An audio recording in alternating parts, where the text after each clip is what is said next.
త్రేతాయుగంలో నుంచి ద్వాపర యుగంలోకి వెళదాం. ద్వాపర యుగంలోకి వెళ్ళాక ఇంకా ఏమీ కనిపించదు, వినిపించదు. ఒక్కటే, అదేమిటి? కృష్ణనామం.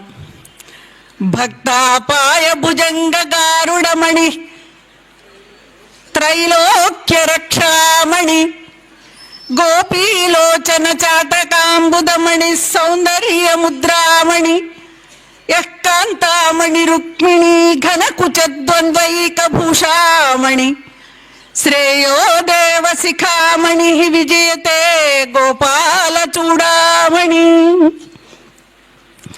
జయతు జయతు మంత్రం జన్మ సాఫల్య మంత్రం సంసారోత్తారక మంత్రం సముపచిత తమస్సంఘ నిర్యాణ మంత్రం సర్వైశ్వర్యక మంత్రం వ్యసన భుజగ సంతష్ట సంత్రాణ మంత్రం జిహ్వే శ్రీకృష్ణ మంత్రం జప జప సతతం జన్మ సాఫల్య మంత్రం.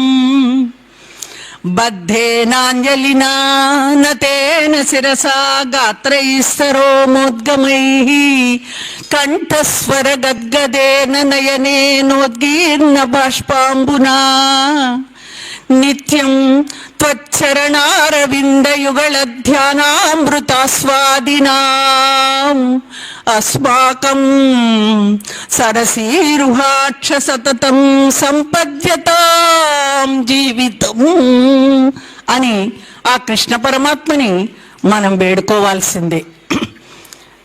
మనకి ఈ కృష్ణ గాథల్ని కమనీయంగా వినిపించినటువంటి ఘట్టం పోతన భాగవతం.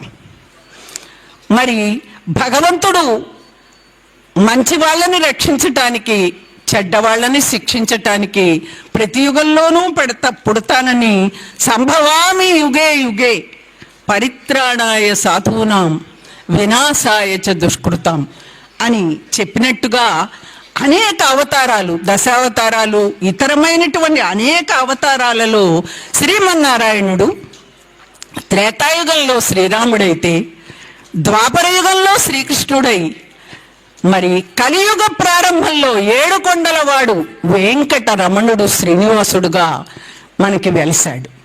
వీటన్నిటిలో మనం గమనిస్తే శ్రీరాముడు, శ్రీకృష్ణుడు, శ్రీనివాసుడు ఈ మూడింటల్లో కూడా స్త్రీతో కూడి ఉన్నాడు. స్త్రీతో కూడి ఉండటమే ఇప్పుడు మనం ఇవాళ ఇక్కడ చెప్పుకుంటున్నాం. రాఘవత్వే అభవత్ సీత రుక్మిణీ కృష్ణ జన్మని సర్వేషు చ అవతారేషు విష్ణోరేష అనపాయిని. విష్ణుమూర్తి ఈ భూలోకంలో జన్మించినప్పుడు, అవతరించినప్పుడు అనపాయినిగా వెంట లక్ష్మీదేవి ఉంటుంది. అందుకే ఆ శ్రీ దేవిని ఇప్పుడు మనం ద్వాపర యుగంలో కృష్ణుని యొక్క పాణిగ్రహణం ఎలా చేసుకున్నదో ఇది కమనీయమైన గాథ. అందరికీ తెలిసిన కథే. ఫలశ్రుతి చాలా మందికి తెలుసు. మనకి ఎవరికైనా అమ్మాయికి తగిన వరుడు లభించి పెండ్లి కాకపోతే రుక్మిణీ కళ్యాణ ఘట్టాన్ని వినిపించండి, చదివించండి, అనిపించండి, వెంటనే వివాహం అవుతుందని మన ప్రజల వాడుకల్లో కూడా ఉంది.